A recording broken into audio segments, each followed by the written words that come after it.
सर्वप्रथम सर्वांना श्री स्वामी समर्थ. स्वामी महाराजांच्या कृपेने तुमच्या सर्व चांगल्या इच्छा पूर्ण होत ही स्वामींचरणी प्रार्थना करते आणि आजच्या व्हिडिओला सुरुवात करते. 2 मार्च 2026 सोमवार दिवशी हुताशनी पौर्णिमा म्हणजेच फाल्गुन पौर्णिमा, होळी पौर्णिमा आलेली आहे. तर पौर्णिमा प्रारंभ होणार आहे संध्याकाळी 2 मार्चला संध्याकाळी 5:55 ही पौर्णिमा तिथी प्रारंभ होणार आहे आणि दुसऱ्या दिवशी 3 मार्च रोजी सायंकाळी 5:07 ही पौर्णिमा तिथी संपणार आहे. बऱ्याच लोकांकडून तुम्ही ऐकलेलं असेल की यंदाच्या होळीला चंद्रग्रहण आलेलं आहे. तर नाही, चंद्रग्रहण हे 3 तारखेला धुलिवंदनच्या दिवशी असणार आहे. दुपारी 3:20 ते संध्याकाळी 6:48 असा 3.25 तासाचं हे चंद्रग्रहण असणार आहे. मोठं चंद्रग्रहण आहे, पण होळी सणावर चंद्रग्रहणाचा कुठलाही वाईट परिणाम नसून आपल्याला होळी दहन म्हणजेच प्रज्वलित होळी करायची आहे. ती 2 मार्च रोजीच करायची आहे. संध्याकाळी 6 वाजेपासून ते रात्री 9-10 वाजेपर्यंत तुम्ही अगदी आनंदाने होळीचे दहन करू शकता, पूजन करू शकता. नैवेद्य, पाणी, सर्व पूजा वगैरे आपल्याला होळीची 2 मार्चला संध्याकाळी 6 वाजेपासून रात्रीच्या 10-10:30 वाजले तुम्हाला चालेल. अगदी शुभ मुहूर्त आहे. दुसऱ्या दिवशी सूर्योदयापासून ते संध्याकाळी 6:48 चंद्रग्रहणाचे वेद नियम सर्वांनी जरूर पाळा. ज्यांना म्हणजे ज्या गर्भवती महिला असतील, अशक्त, लहान लेकरं, त्यांनी यावर्षी धुलिवंदन वगैरे नाही खेळलात तुम्ही, 8 मार्चला रंगपंचमीचा उत्सव खेळला तुम्ही तरीही चालेल. बाहेर निघू नका, शांत घरात बसा. तुम्ही जर वेद नियम पाळता, मोठ्यांचं ऐकतात, तर आवर्जून गर्भवती महिला असतील, अशक्त व्यक्ती आणि ज्यांना हे चंद्रग्रहण अशुभ ठरणार आहे अशा राशीच्या लोकांनी सुद्धा आणि लहान लेकरं असतील त्यांनी सर्वांनी धुलिवंदनच्या दिवशी 3 मार्च रोजी चंद्रग्रहण लागल्यावर घरात बसा. थोडे का होईना वेद नियम पाळले तर काही बिघडत नाही. शांत बसा, नामस्मरण करा. तुम्ही ज्या देवांना, इष्टदेवतांना मानतात त्या देवांचं पूजन करा. जप, तप, ध्यान, नामस्मरण एवढ्या गोष्टी केल्या. तुम्ही देवपूजा करू शकता, स्नान करू शकतात. या काळात सर्व म्हणजे आपण जर देवांची सेवा केली तर 1000 पटीने आपल्याला पुण्यफळ मिळत असतं. आणि जे मंत्र स्तोत्र आपण या ग्रहणाच्या काळात आपण बोलतो, पठण करतो ना, तर उजळून निघतात असं म्हटलं जातं. म्हणून या वेळात, या काळात चंद्रग्रहणाच्या काळात 3.25 तासाचं हे मोठं चंद्रग्रहण आलेलं आहे. तर 3 मार्च रोजी दुपारी 3:20 ते संध्याकाळी 6:48 हे असं चंद्रग्रहण असणार आहे. 3 तारखेला सकाळी सूर्य उगवण्यापासून ते संध्याकाळपर्यंत या चंद्रग्रहणाचे वेद नियम सर्वांनी जरूर पाळायचे आहे. तर होळी पौर्णिमा म्हणजेच हुताशनी पौर्णिमा, फाल्गुन पौर्णिमा या दिवशी आपण होलिका उत्सव साजरा करतो. तर हा सण कसा साजरा करतात? आता बरेचशा लोकांना मनात प्रश्न पडलेला असेल की 3 तारखेला उदय तिथीनुसार ही फाल्गुन पौर्णिमा आल्यामुळे आपण 2 तारखेला कशी बरं होळी साजरी करत आहोत? तर होळीचा सण एकमेव असा सण आहे जो आपण संध्याकाळनंतर, प्रदोष काळानंतर साजरा करत असतो.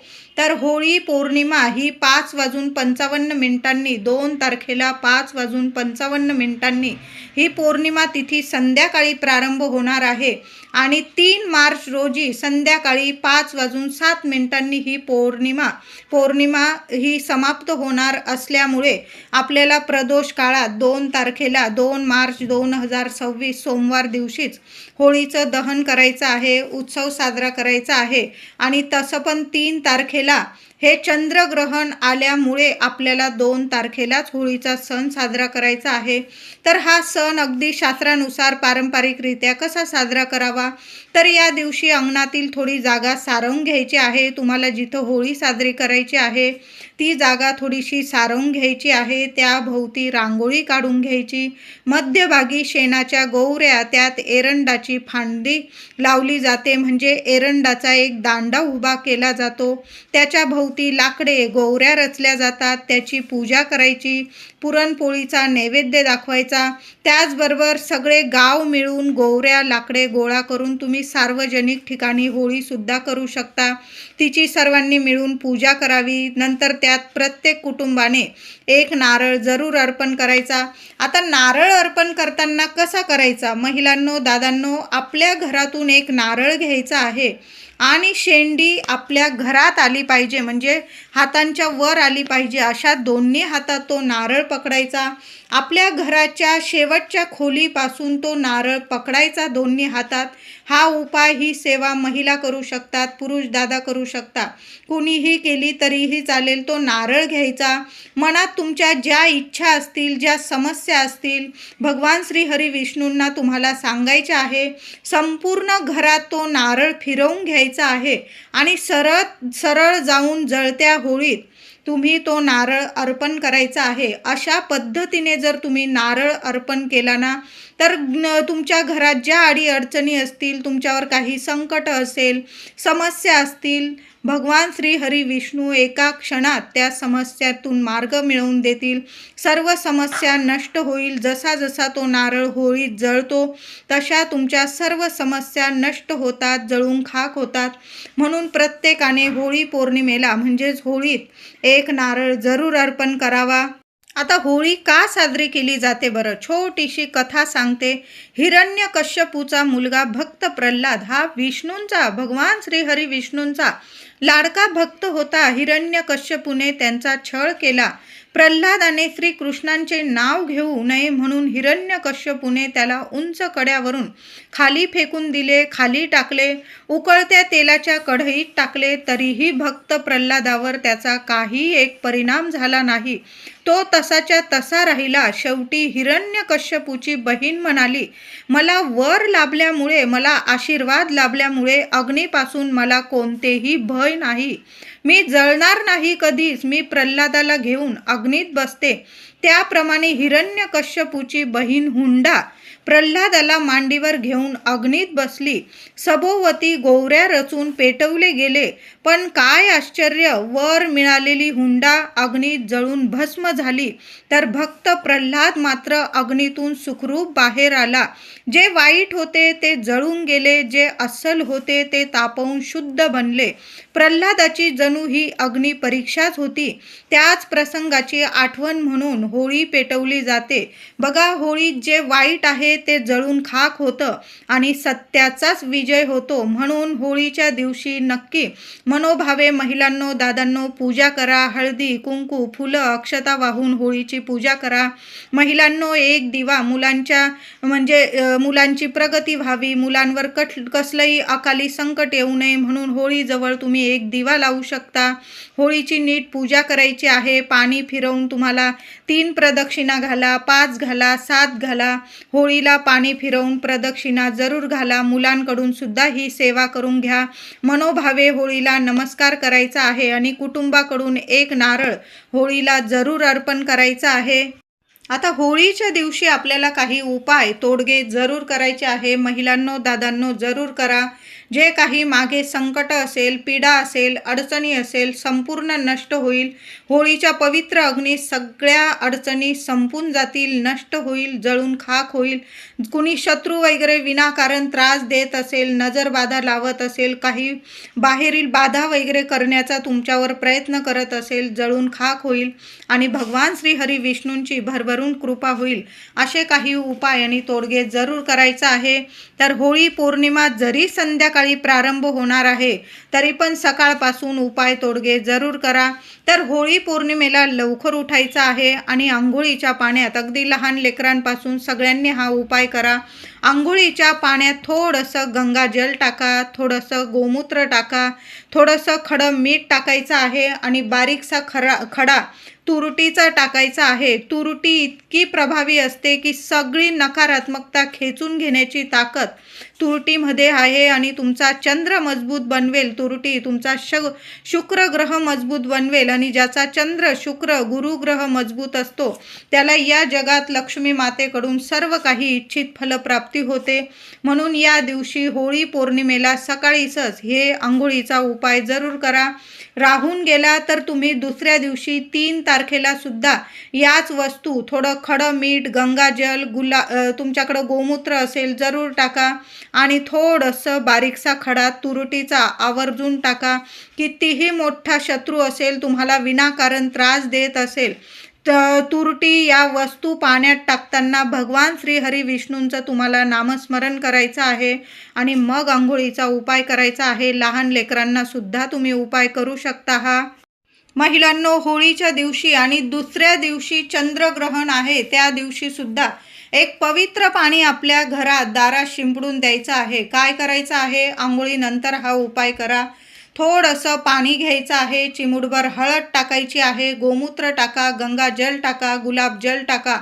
या सर्व वस्तू तुम्हाला लागणारच आहे आणि या सर्व वस्तू आपल्याकडं हव्याच आहे. तर या सर्व वस्तू पाण्यात टाकायचं आहे. एक कापराची वडी बारीक करून टाकायची आहे. सर्व पाण्यात मिक्स करा. हळद, गोमूत्र, गुलाबजल, गंगाजल, कापूर वडी या सर्व वस्तू पाण्यात मिक्स करायच्या, 5ही वस्तू. आणि ते पाणी तुम्हाला तुमच्याकडं स्प्रे बॉटल असेल किंवा हाताने जरी तुळशी पत्राने शिंपडून दिलं तरीही चालेल. ओम नमो भगवते वासुदेवाय नमः या मंत्राचा जप सर्वांनी करा. नाही काही जमलं ना, भगवान श्री हरी विष्णूंचा जप करा. कितीही संकटात असाल त्यातून बाहेर काढतील तुम्हाला भगवान श्री हरी विष्णू आणि माता लक्ष्मीची कृपा होणार आहे आपल्यावर. म्हणून मंत्र जप चालूच ठेवायचे आहे दोन्ही दिवस, होळीच्या दिवशी सुद्धा आणि चंद्रग्रहणाच्या दिवशी सुद्धा मंत्र जप चालूच ठेवायचे आहे. आणि हे पाणी महिलांनो 2-3 वेळा शिंपडावं लागलं ना तुम्हाला चालेल. होळीच्या सकाळी शिंपडा, संध्याकाळी शिंपडा. पुन्हा दुसऱ्या दिवशी 3 तारखेला चंद्रग्रहण लागणार आहे, वेद लागणार आहे. ते वेद लागताबरोबर जरी तुम्ही पाणी शिंपडून दिलं घरात चालेल. आणि जेव्हा चंद्रग्रहण संपणार आहे ना संध्याकाळी 3 तारखेला संध्याकाळी 6:48 तेव्हा सुद्धा आपल्या घरात तुळशी पत्राने थोडं थोडं हे पाणी शिंपडून द्या. नावाला सुद्धा तुमच्या घरात कुठली नकारात्मकता उरणार नाही. तुमच्या घरात सकारात्मकता येईल, दैवी अनुभव येतील. म्हणून तुळशीचा हा उपाय म्हणजे तुळशी पत्राने हे पवित्र पाणी घरात जरूर शिंपडा. होळीला, धुलीवंदनला तुळशीला हात लावू नका. तुम्ही आता पूजा वगैरे करण्यासाठी हात लावू शकता. काही महिला म्हणतील मग हातच लावायचं नाही का? तर अशा गोष्टी नाही. हात लावा, पाणी टाका, पाणी अर्पण करा, तुपाचा दिवा लावा, हळदी कुंकू फुलं वाहून तुळशी मातेची पूजा करा. पण तुळस तोडू नका. तुळशीचे उपाय वगैरे करण्यासाठी आता ग्रहण आहे, आपण पाण्यात जेवणात तुळस तर टाकणारच आहोत. म्हणजे आपल्याला जेवण किंवा पाणी आपल्याला टाकून द्यावं लागणार नाही. ग्रहणाचे कुठलेही परिणाम आपल्या जेवणावर पाण्यावर होणार नाही. म्हणून तुळस तर आपल्याला लागणारच आहे. आणि होळीला तर आपण भगवान श्री हरी विष्णूंना तुळस अर्पण करणारच आहोत. तर तुळशीची व्यवस्था आधीच करून ठेवा. आधीच तुळस तोडून ठेवायची आहे. नाही तर तुम्ही फुलवाल्या दादांकडून विकत आणली तरीही चालेल. होळीला सोमवार आलेला आहे. महादेवांच्या मंदिरात अगदी रात्रीच्या 7-8 वाजेपर्यंत गेलात ना तुम्ही, 2 मार्चला प्रदोष काळानंतर अगदीच्या रात्री 8 वाजेपर्यंत जरी गेलात तुम्ही तरीही चालेल. पण महादेवांना अभिषेक जरूर करा. साध्या पाण्याने सुद्धा महादेव भोलेनाथ इतके प्रसन्न होतात की आपली झोळी भरभरून देतात. होळी पौर्णिमेला महादेवांची ही सेवा सर्वांनी जरूर करा. महादेवांना अभिषेक करा. एक का होईना बेलाचं पान अर्पण करा, पांढरी फुलं अर्पण करा. तिथून घरी येताना सुद्धा तीर्थ जलाधारीचे इथून थोडंसं तीर्थ घरी घेऊन यायचं आहे आणि प्रत्येकाने थोडं थोडं तीर्थ जरूर प्यायचं आहे. कसलेही वाईट म्हणजे तुमच्या आयुष्यात जे काही वाईट असेल, नकारात्मकता असेल, संपूर्ण नष्ट होईल आणि दोन्ही तिन्ही देवतांची आपल्यावर कृपा होणार आहे. होळी सण तर भगवान श्री हरी विष्णूंचाच आपण मानत असतो. या दिवशी भगवान श्री हरी विष्णूंची सेवा तर आपण करतोच, पण होळी सण भगवान भोलेनाथांची सेवा करून आपल्याला साजरा करायचा आहे. म्हणून महादेवांच्या मंदिरात जरूर जा. महिलांनो, दादांनो, महादेवांच्या शिवपिंडीजवळ एखाद्या कोपऱ्यात आपल्या दिव्यामुळे कोणाला त्रास होणार नाही अशा कोपऱ्यात एक तुपाचा दिवा जरूर लावून या. गाईच्या तुपाचा दिवा जरूर लावून यायचा आहे. त्या तुपाच्या दिव्यात एक कापराचा तुकडा अगदी बारीक जरी टाकला ना चालेल, पण एक कापराचा तुकडा जरूर ठेवून आणि मग तो दिवा प्रज्वलित करा. तुमच्या ज्या इच्छा असतील त्या बोलून घ्या आणि महादेवांसमोर एक दिवा जरूर प्रज्वलित करा. आता होळीची पूजा करण्या अगोदर महिलांनो, तुळशीजवळ दिवा लावतच असतो आपण संध्याकाळी. तर एक चौमुखी दिवा तुम्हाला मुख्य दाराशी सुद्धा लावायचा आहे आणि मग बाहेर जाऊन तुम्हाला होळी मातेची पूजा करायची आहे. तर एक मातीची पंती जरी घेतली तरीही चालेल. त्यात दुहेरी वाट टाकायची आहे, लांब वाट टाकायची आहे. अशा 4 वाती टाका. जे तेल देवांसाठी दिव्यांसाठी वापरतात ते तेल टाका. एखाद्या कागदावर एखाद्या ताटलीत तो दिवा ठेवायचा आहे. माता लक्ष्मीचं नामस्मरण करा. दिव्याला हळदी कुंकू अक्षता वाहून दिव्याची पूजा करा आणि आपल्या मुख्य दाराशी उजव्या साईडला डाव्या साईडला बघू नका, तुम्हाला जिथं जागा मिळेल ना तिथं तो दिवा प्रज्वलित करायचा आहे. उंबरठ्याला हात लावून तुम्हाला प्रार्थना करायची आहे आणि उंबरठ्यावर सुद्धा एक मातीच्या पंतीत थोडेसे तांदूळ, अख्खे तांदूळ घ्यायचे. त्यात 5 लवंग चांगल्या फुलाच्या बघून घ्या. थोडीशी पिवळी मोहरी असेल तर पिवळी मोहरीची मुठभर ठेवा आणि 2 कापराच्या वड्या ठेवायच्या आहे. कोपऱ्यात ठेवा, कुणाचा पाय लागणार नाही अशा ठिकाणी. आणि मग तुम्हाला होळीची पूजा करायला जायचं आहे. कळालं असेल माझ्या सर्व मैत्रिणींना. एक चौमुखी दिवा दाराशी लावा आणि आपल्या उंबरठ्यावर मातीच्या पंतीत थोडे तांदूळ, 5 लवंग, 1-2 कापराच्या वड्या आणि थोडीशी पिवळी मोहरी या वस्तू ठेवून मग होळीची पूजा करायला जा.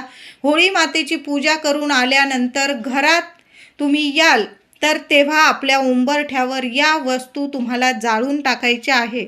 खूप शुभ परिणाम तुम्हाला तुमच्या आयुष्यात दिसून येतील. मुलाबाळांना काही अडीअडचणी असतील, घरात मुलं मोठी झालेली आहे, मग मुलगा असो मुलगी असो, लग्नकार्यात अडीअडचणी येतात, शिक्षणात नोकरीत अडीअडचणी येतात, तुम्ही जे कष्ट घेताय त्यात अडीअडचणी येत आहे, पैसा घरात येत नाही, पैसा टिकत नाही, आरोग्य नीट नाही, कुठलीही तक्रार तुम्हाला राहणार नाही.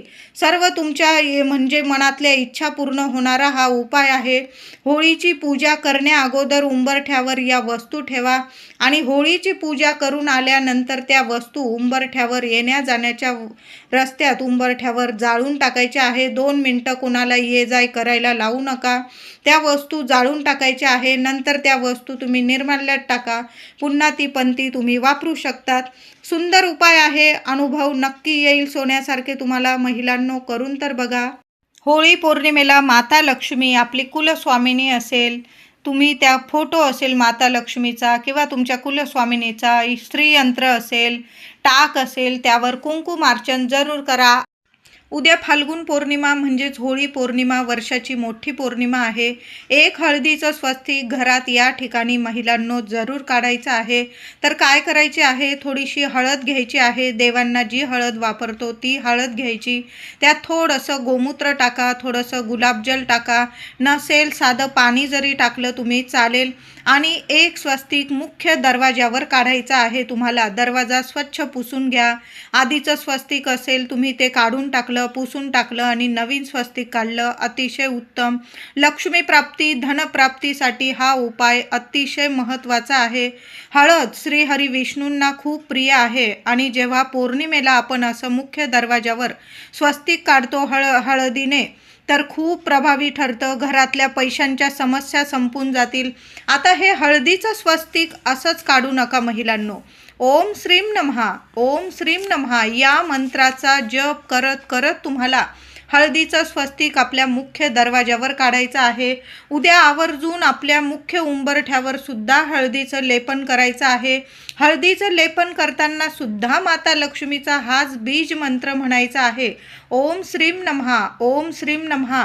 हळदीचं स्वस्तिक तुम्ही गॅस ओट्याच्या भिंतीवर, गॅसवर, तुमच्या देवघरात देवघरात, तुमची तिजोरी असेल, कपाट असेल, मुलं जिथं अभ्यास करता अशा सर्व ठिकाणी तुम्ही या पौर्णिमेला हळदीचं स्वस्तिक जरूर काढा. हळदीचं स्वस्तिकाने आपल्या घरातली जी नकारात्मकता असते आणि पैशांच्या ज्या समस्या असतात ना, रात्रीतून नष्ट होतात. गरिबी संपते, दुःख दारिद्र्य संपतं. घरात अलक्ष्मीचा वास असेल, विनाकारण कटकटी होत असेल, पैशांविषयी अडचणी असेल, आरोग्याविषयी अडचणी असतील, पैसा येतो आणि निघून जातो, अशा गोष्टी जर घरात घडत असतील ना, तर उद्या आवर्जून हळदीचं एक स्वस्तिक मुख्य दरवाजावर काढा.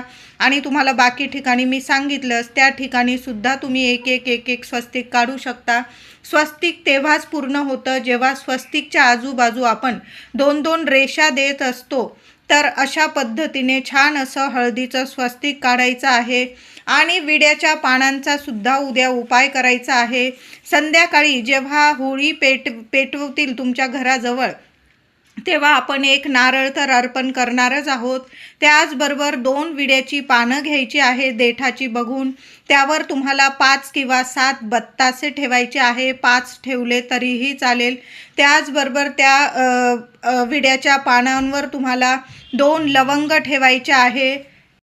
आता तुमच्याकडं बत्तासे नसतील तर हा उपाय थांबवू नका महिलांनो. 2 विड्याची पानं घ्यायची, त्यावर 2 फुलाच्या लवंग घ्यायच्या आहेत. त्या लवंग तुम्ही आधीच जरी गाईच्या तुपात बुडवून ठेवल्या तरीही चालेल. नाही बुडवता आल्या तर 2 लवंग ठेवा. एखादा गुळाचा खडा किंवा चिमूटभर साखर त्या विड्याच्या पानांवर ठेवायची आहे.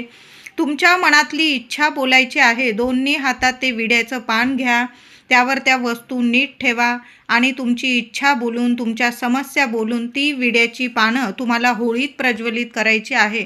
सुंदर अनुभव देणारी सेवा आहे. सर्वांनी करा. फक्त 2 विड्याची पानं लागणार आहे, पण कायमचं दुःख दारिद्र्य दूर करेल. काळजी चिंता असेल, घरात काही अडचणी असतील, घरात मंगल कार्य घडत नसेल तर उद्या आवर्जून हळदीचं स्वस्तिक घरात जरूर काढा.